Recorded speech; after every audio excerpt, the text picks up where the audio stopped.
অনেকেই মনে করেন ইকুইটি বা ইকুইটি মিউচুয়াল ফান্ডে ইনভেস্ট করলেই লং টার্মে ওয়েলথ তৈরি হবে। কিন্তু ডাইভার্সিফিকেশনের কী হবে? লং টার্মে ওয়েলথ তৈরি করার পাশাপাশি ডাইভার্সিফিকেশনটাও তো সমান ইম্পর্টেন্ট। তো আসুন আজকে এই ভিডিওতে আমরা আলোচনা করব কিছু অল্টারনেটিভ ইনভেস্টমেন্ট অপশন নিয়ে।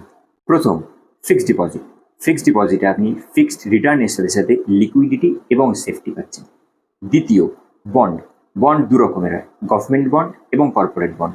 দু রকমের বন্ডেই আপনি ইনভেস্ট করলে পেয়ে যাবেন ফিক্সড অল্টারনেটিভ ইনকাম সোর্স এবং আপনার পোর্টফোলিওতে বন্ড স্টেবিলিটি মেনটেন করবে। ওভারঅল আপনার পোর্টফোলিও ব্যালেন্স থাকবে। তৃতীয়, রিয়েল এস্টেট।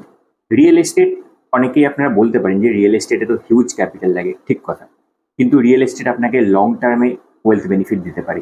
যদি আপনার ক্যাপিটাল তুলনামূলক কম, তাহলে আপনি রিয়েল এস্টেটের পরিবর্তে আরইআইটি রিটসে ইনভেস্ট করতে পারেন।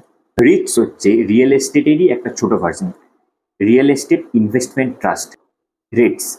এবার আসি চতুর্থ পয়েন্ট, এনপিএস। আমরা এই পয়েন্ট নিয়ে আগে আলোচনা করেছি। এনপিএস হচ্ছে ন্যাশনাল পেনশন স্কিম। এই এনপিএসে আপনি ইনভেস্ট করলে পেয়ে যাবেন একাধিক ট্যাক্স বেনিফিট। চতুর্থ, পিপিএফ। পিপিএফে ইনভেস্ট করলে আপনি পাবেন একাধিক tax benefit.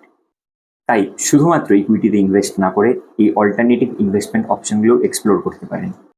Smart wealth creation তখনই সম্ভব যখন আপনি স্মার্ট ওয়েলথ অ্যালোকেশন করবেন।